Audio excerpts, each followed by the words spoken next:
encontrar una función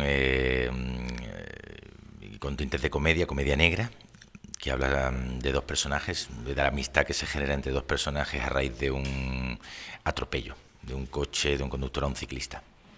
Por suerte no le pasa nada al ciclista y puede surgir una relación posterior, sí. La función está llena de sorpresas, lógicamente, ¿no? Si no sorprendiésemos al público un poco, aunque fuese, ¿no? Sería, ¿no? aburrido dedicarse a esto e invitar a la gente que viniera, ¿no? La función está llena de sorpresas, sí, sí. Yo nunca había hecho una función de dos personajes nada más. Eh, Había hecho funciones con, ¿no? con 4, con 5, pero nunca de dos.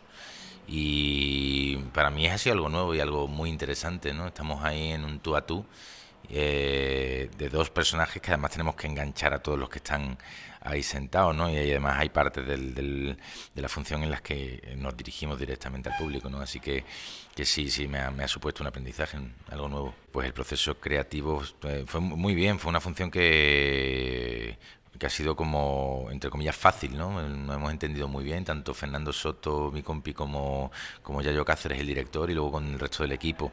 He tenido la suerte también de encontrarme con Tatiana de Sarabia, que es la chica que ha hecho el vestuario, que es una compañera mía de Málaga, además de tiempo A.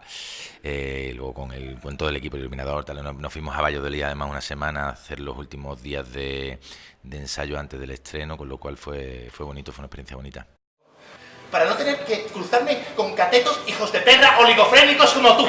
¡Habla bien, hombre! Estás en la puerta de tu colegio, que tienes que dar ejemplo.